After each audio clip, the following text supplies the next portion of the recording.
Yeah, Coach, I want to get your takeaways from the scrimmage on Saturday, and I guess anything that's been applied from everything that happened. Yeah, I mean, I was happy with some of the things that we did out there on Saturday. Certainly, I like the way our running backs are running the football. Our quarterbacks did a good job on decision making and distributing the ball through very, very high percentage. We missed a few things in the run game as far as our technique and our assignments by the offensive line. I would have wished we would have been cleaner. The running back made up for him a little bit in our run game. Pass protection-wise, I thought we had a very good day in the scrimmage, but I think we need to just be more consistent in the run game than we were. We had some receivers make plays, so overall I thought it was a good scrimmage. I mean, who are the go-to receivers? You got so many options out there. Like, have you started paring things down a little bit more? It'll probably this week, start working itself out a little bit more.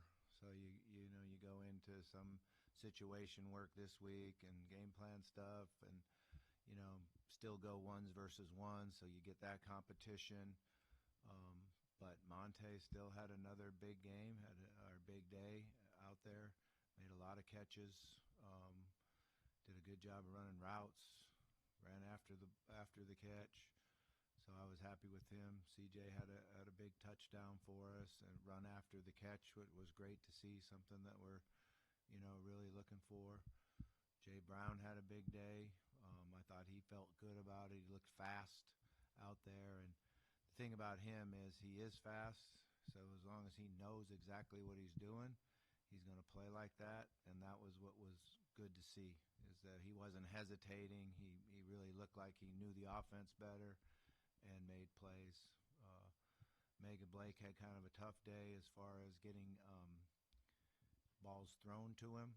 It just didn't work out. When you called the play for him, the progression took us somewhere else, and I'd have liked to seen him get more opportunities to catch the ball, but he just didn't get them done. What stood out from Taylon's performance specifically when, in the moment and then going back and looking at the film? What did you see from him under center? Yeah, the best thing I saw from Taylon was his technique on his release. It was the best day he's had on getting up and over the top, and his accuracy was way up. He threw the ball a couple times before the receiver broke on their route, so his timing was really good. I thought it was a huge step forward for him. Didn't have the same yards, same touchdowns he had in the first scrimmage, but his performance was much more consistent and in throwing the ball and accuracy. It seems like, every time Taylon gets up here, he talks about y'all's relationship and how much you work with him and the things you guys need to improve with him. I mean, the season's now 2 weeks away. Do you feel like Taylon is where you want him to be heading into the season? Technique, knowledge of the offense, everything like that? He's getting closer. No one's ever where you want him to be, but he's certainly getting closer. And that's the thing that was most exciting for me watching the tape after the scrimmage and grading it with him, was seeing how much he improved from 1 week to the next on the consistency. It's not like he doesn't have good technique. It's just at times he's not consistent enough with it. But his release in the scrimmage on Saturday was closer to where we want. Sam said that in both scrimmages, Amarian and Shaq have kind of rotated at right tackle with the first team. Is that a competition you can see extending maybe into the first couple weeks of the regular season, or would you want to have that settled before Alabama A&M? Yeah, I don't know if it'll be settled before the Alabama A&M game. I think he has all the experience. He also has the ability to play other positions on the offensive line, so we're still rotating. Some of that is a thought that, who would move where if somebody went down. But the two of them have been doing a good job. Shaq isn't quite where he was at the end of spring last year. Some of that has to do with the heat.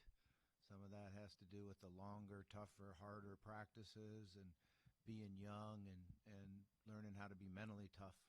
Physically he's a tough guy, but you got to be able to play full speed and concentrate and focus on every single play when you're tired and it's 100 degrees out. So he's got a little bit to learn there. You had Malachi clearly prepared for his moments last year. How do you feel about KJ maybe if he has to fill that same role? Yeah, getting a lot more comfortable with him and really starting to understand, what the package will be for him and not only in the pass game but the run game. I think KJ's took huge steps forward since spring ball. He's a really, really intelligent young man, so he knows the offense. He's the one that wants to answer the question first in every meeting. It's just continue to learning what he does well, what he doesn't do well. We'll keep working on what he doesn't do well, but we've got to have the package ready and know exactly what we would go to if he had to jump in the game. Apparently Platt had a pretty good day too, so could you speak to maybe his rise and then what the tight end position is looking like? Yeah, I thought all three tight ends had big days for us when you talk about catches and throwing it and different plays. Platt looked like that guy that's 6'6", 265 and can run and catch the ball in his hands. He made a lot of really good plays for us. Rohan had a nice play down the field. We needed to get him more opportunities, a little bit like Blake. So we come back and practice the next day, and both of them had really good practices, so that was good to see. And Andreas understands the offense way better than a year ago. He's playing fast and physical. I think the combination of those three guys, because you can put the two big guys in and block. You can put Platt and Rohan in together and have speed down the field, and I felt good about it. And then, so I asked Marcus Woodson about the assistant coaches coming through here and all of the assistants talking to us. It seemed like you did that when you were head coach. What's the benefit in that? And it seems like you've enjoyed when you've come in here and talked to us. Is it more something you like to do? Something I like to, yeah, man. It's right up there, number one. No, no, I'm just joking around. I have a good time with it. I love to hear the questions that you're going to ask and understand, what y'all are hearing out there. And some of it's true, some of it's way off. But it's just. I'm enjoying it. I'm having a good time. I really, what I really enjoy the most is the meeting room with the quarterbacks, because when we're in that meeting room, the time goes by like that, and you're out on the practice field, and that's a good group in there.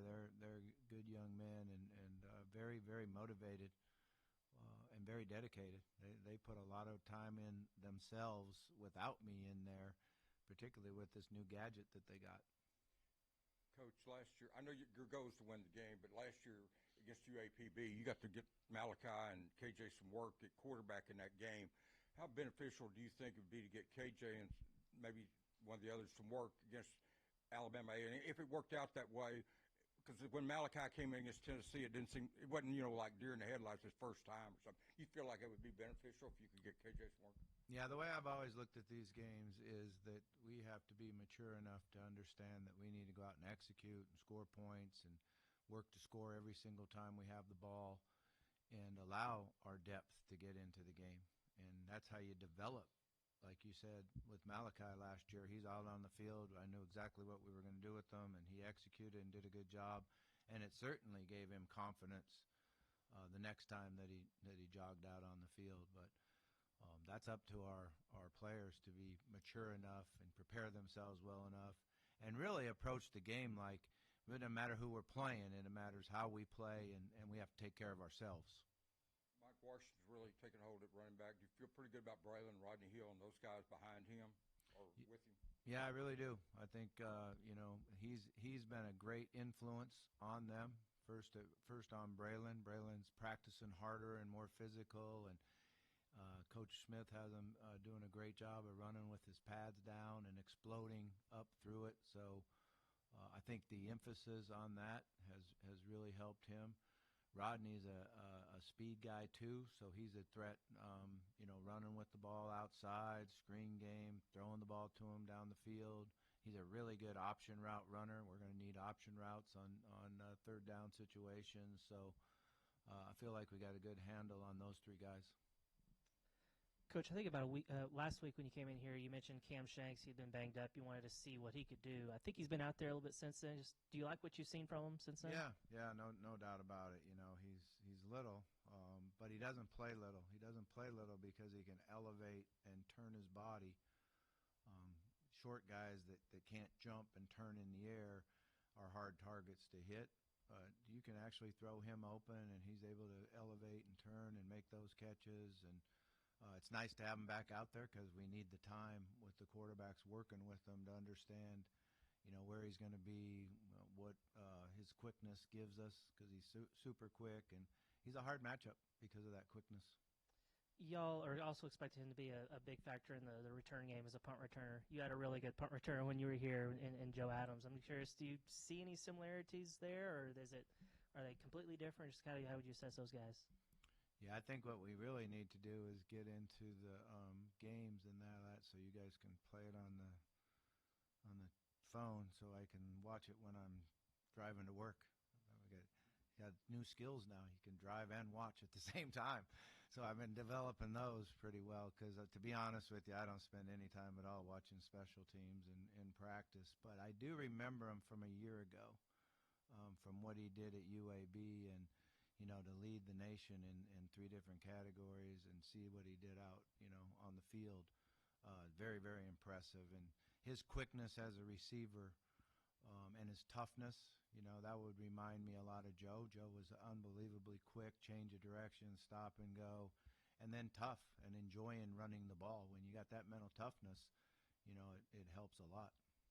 You brought up Monte Harrison, made a lot of plays again. When you brought him in, as a guy that hadn't played in 10 years and was a lot older than all the other guys, did you realistically think, like, hey, this is a guy that can really actually help us on Saturdays, or has he maybe exceeded those expectations? Yeah, I really didn't know.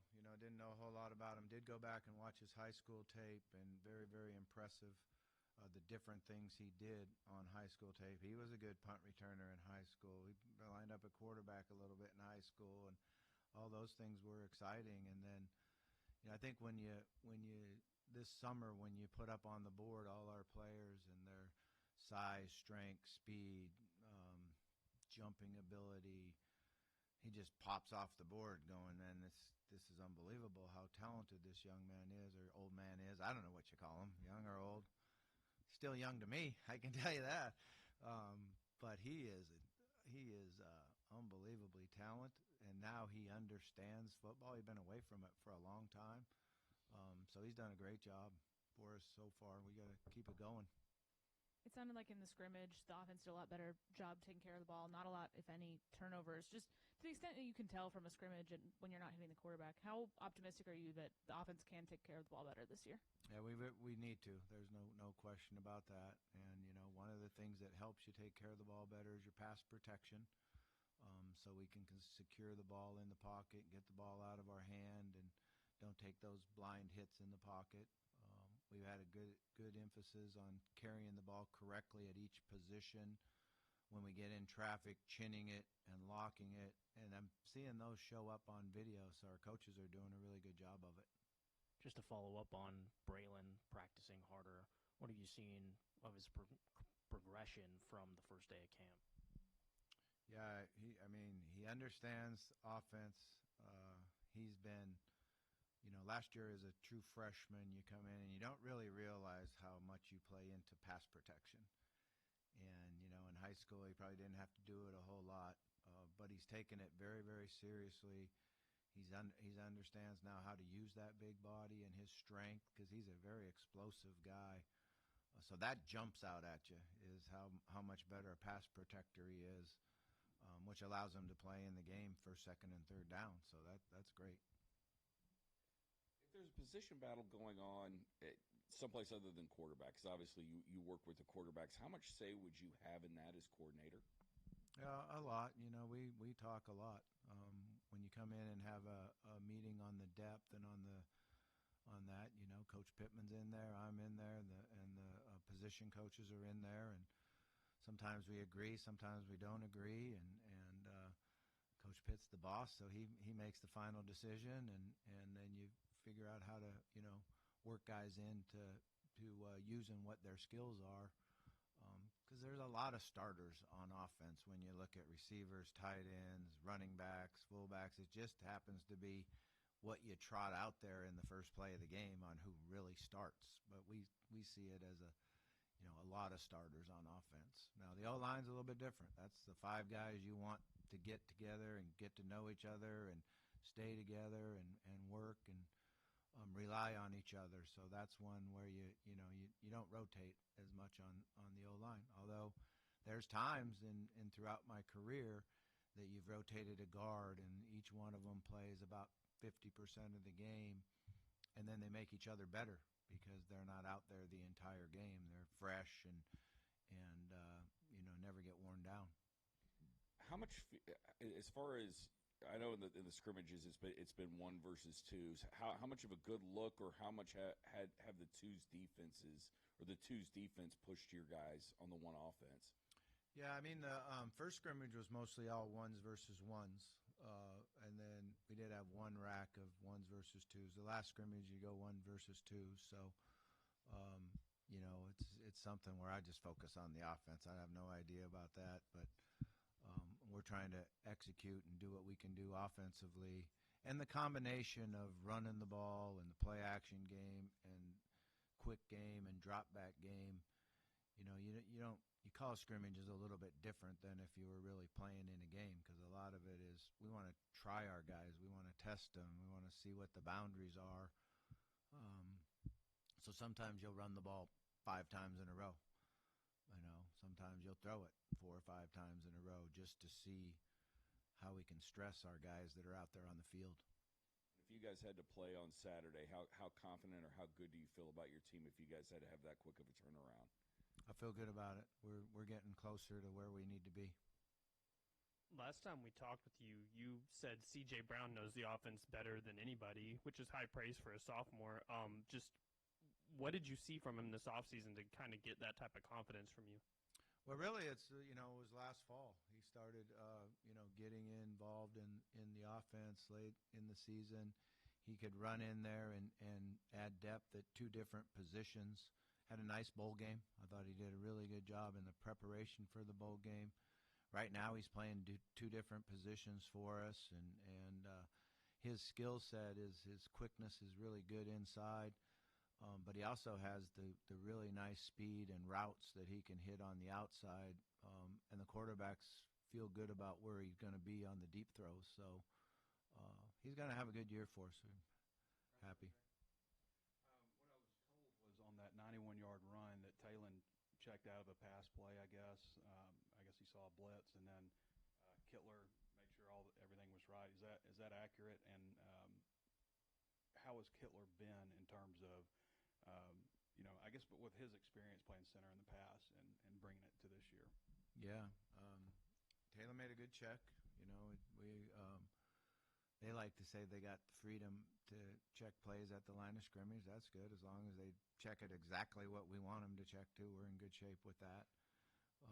Kittler did a nice job in camp in the 2 weeks that we've had, really understanding what we want for him to take control of the O-line and have the confidence to make the calls and do it quickly.